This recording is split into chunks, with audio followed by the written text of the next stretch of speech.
Okay, huge movie fanatics. Well, we just passed our wonderful Independence Day, I don't know, some odd days ago. Yeah. I'm always glad when it's over because, like, I don't like it because I don't like holidays in general, but this is like the big holiday of the summer, and like, I'm a boat water person, and it's like, might as well just forget about going on the boat on the 4th, you know, and I just hate that. And everyone's got to cram to the lake, and it's just like, get out of my water.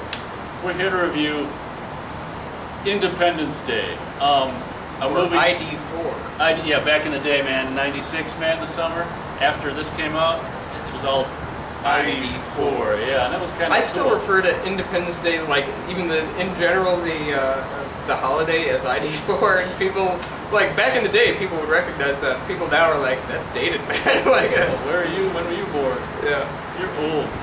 And so yeah, this is Independence Day, the movie that I think kind of, when it came out, it kind of took over and owned the rest of summer '96, as far as I know. My dad and I saw it at the drive-in in '96, and just by coincidence, both me and this fella right here watched it on the 4th of July this year. this is the first time I'd seen it since like 15 years. 97. About 97. Whenever it came out on VHS, I saw it like once after. I saw it in the theater, saw it once on VHS, and I haven't seen it since. So this will be interesting to hear from you. I hadn't seen it in a long time. It's not like I would necessarily watch it every 4th or anything like that, I don't think. This year I just decided I feel like it. I haven't seen it for a long time. And when I put it in, I was like, because I remember it being stupid, basically. I remember it being stupid. And me and my dad laughed at it at the end in the drive-in. You know, I'll get to that later. I'll say it now. It's just like, oh, coming through. I can still see frickin' Randy's, wait, is that his name? Yeah. Frickin' green face on the drive-in screen. It's just so stupid, and this is so pathetic. So, when I watched it recently on the 4th, I was like, God, I like how it starts because I have a nice home theater and the sound, and it's like, even holds up well, like the, and I love it.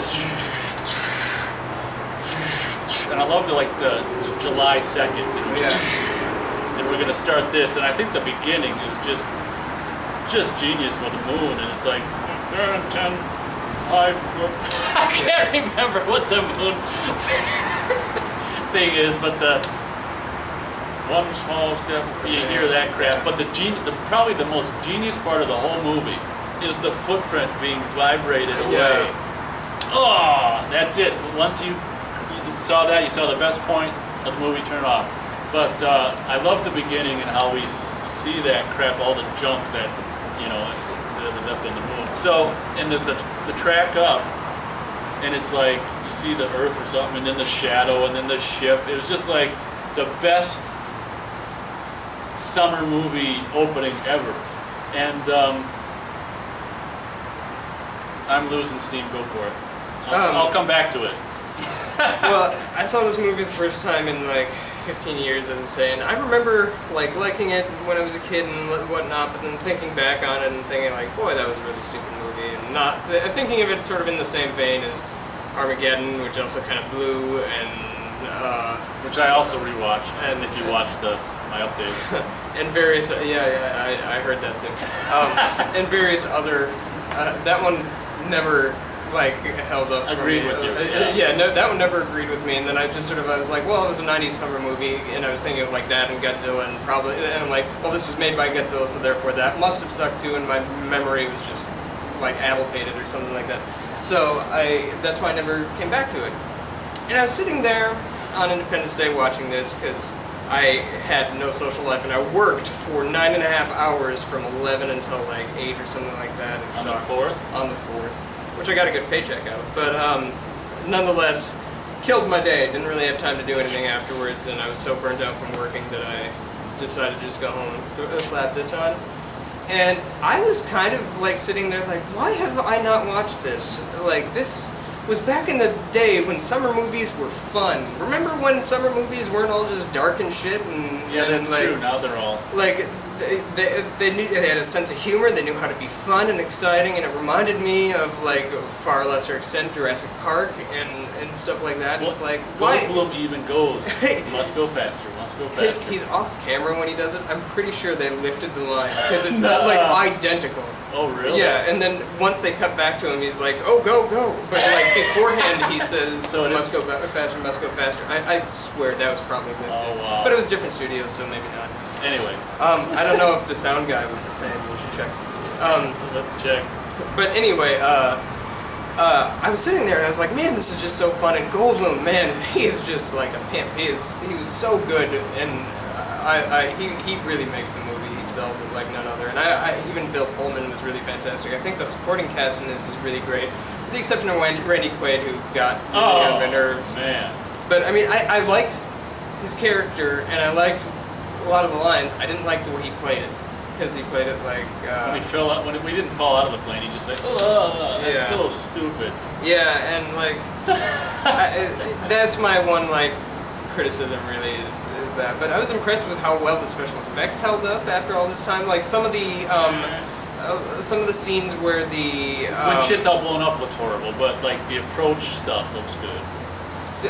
yeah, The city's blowing up and cars are flying, that looks really bad. the only thing that's bad, like the special effect itself looks good. What doesn't look good is the fact that it's obvious green screen when the people are running. Like you can tell that the green screen technology wasn't necessarily up to that. You know what I hate? They did that shot of the White House blown up and it was like for the trailer, it was so well received and everything like that.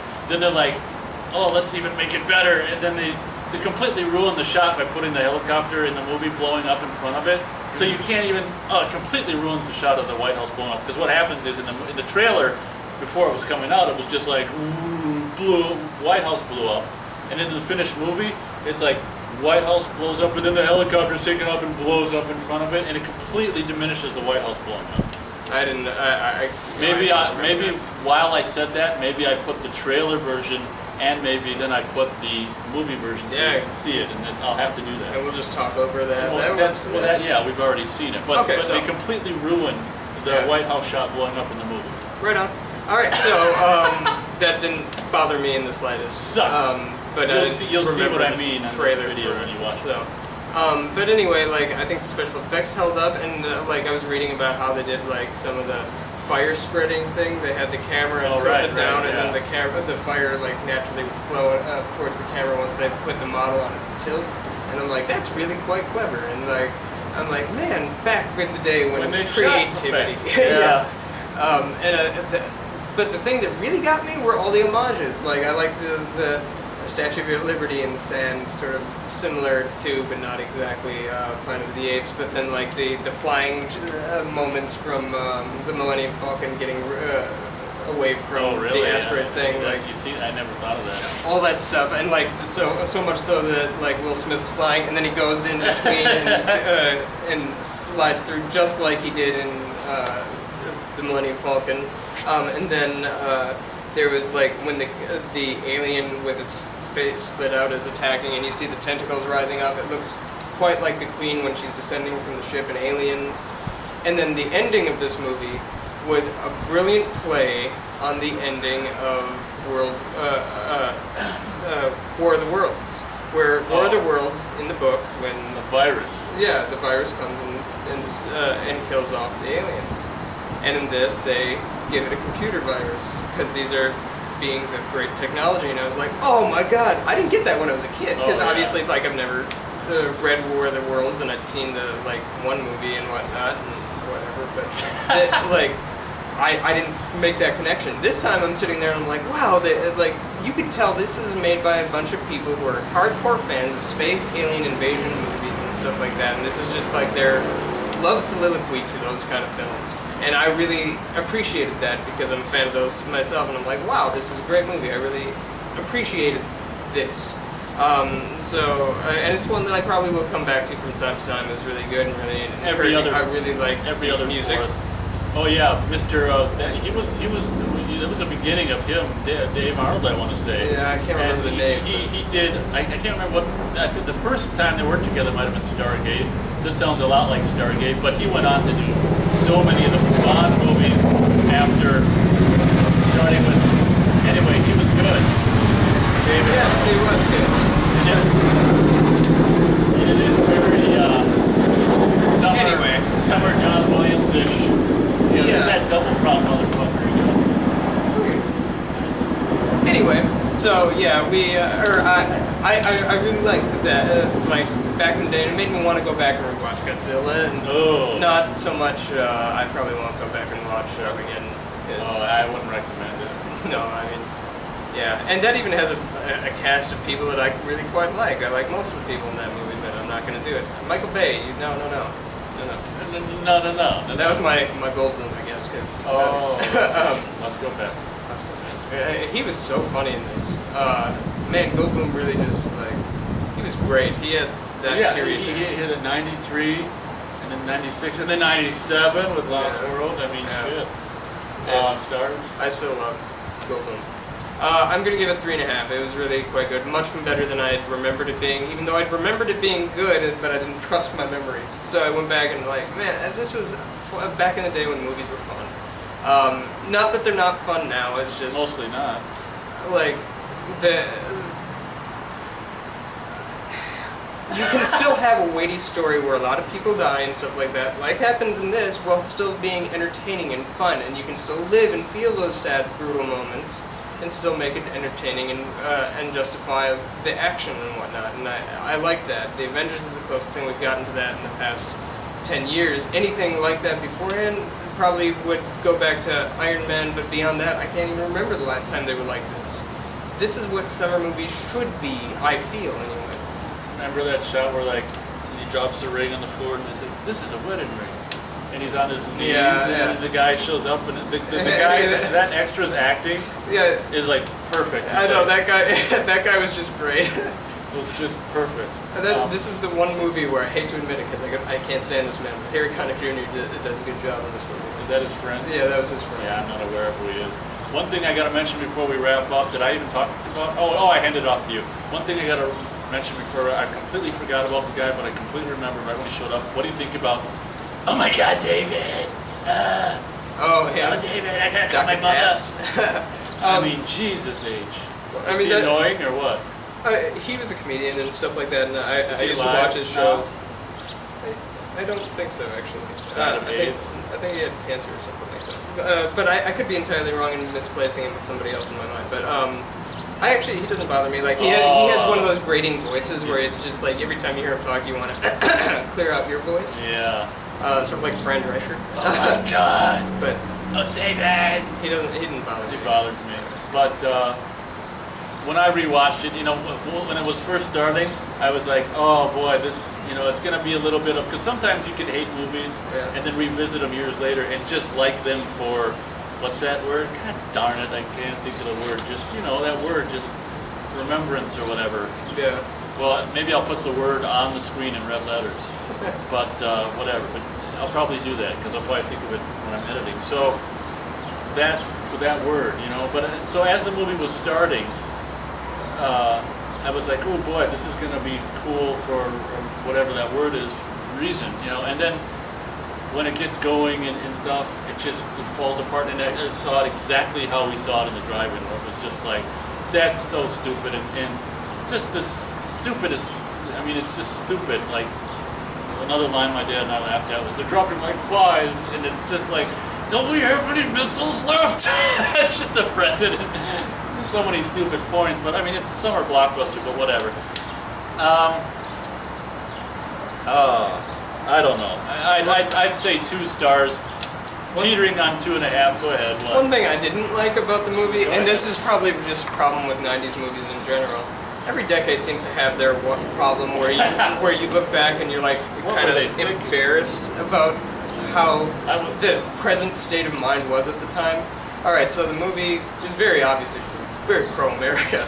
That's another thing I hate. The movie, once they start coming up with like the plan, the very first people you go see are the Brits who are stationed in Iraq, I want to say. Yeah. And they're like, well, the Americans have come up with something. It's about bloody time. What do they want us to do? And then they have the montage of like, the Americans are coming to the rescue. They have a plan. And then they're like, thank Christ, okay, wrong time. We couldn't think on our own. And like all the way through. Then you have the montage at the end of the movie of all the ships coming down crashing, and you see like the people celebrating outside. And when they go to Africa, you see people literally in like the little butt flaps with a stick throwing it up in the air. And I'm just like, oh my fucking god. Oh, I hear what you're saying. I'm like, that is so horribly racist. Like, how did that make it on cinema screens and be okay in a huge summer blockbuster scale? Like if we were to put that same image on screen now, like I'm sure George Lucas would go in and digitally like put clothes on them and make them look like proper human beings, and not like primitive apes that they were presented to be in that shot. And I was just so embarrassed when I was watching that. I was like, oh my god. That was embarrassing. But anyway, so that was. Well, you're right, and obviously being made in America, it's going to do that, and that's one of my problems with all these. Well, he started in a lot of ways with, well, you might even be able to say Universal Soldier, Mr. Roland Emmerich or whatever, which continued through Stargate, Independence Day, Godzilla. I can't remember what he do after Godzilla. He did that Mel Gibson. No, he did that Mel Gibson, which I never saw, The Patriot. But anyway, he did it. Well, then he came back again to do it in The Day After Tomorrow. So he does it all the time. This, like I say, which I'm not a big fan of because I'm not a military person. But where you have the military in all these movies as being such a helpful and a necessary thing, and it's all just propaganda bullshit. But I wasn't going to mention it, but you brought it up. And what do you think? Are we done? Yeah. I'm just going to go 2 stars just because so much of it's campy shit. But it does have a sense of, really, like you say, it definitely is like one of those summer fun. And Jeff Goldblum was great in this movie, and it's like. And Brent Spinner too. He was great. Wasn't he great? Yeah. I know a lot of people were like, oh, dude, and stuff like that. And it was great to see him out of the makeup. It's just like, oh wow. Yet they had him in so much more makeup to make him look like adult hipster. Yeah, that's true. What was I gonna say? Oh, the thing that was so funny is like Jeff Goldblum. Sorry about the wind. Was like, that smoking's bad for you, and at the end he's like, I could get used to it. Like, what kind of message is that, kids? I know, right? I could get used to a cigar. That was definitely the 90s. Again, that wouldn't fly now. Because now it's on the warnings of a rating. PG-13 has smoking. I mean, like it's sex or something. Yeah. What the hell? They're drinking pop in this movie. Oh god. Eating fatty food. That's gonna be No, it'll be, what's that word?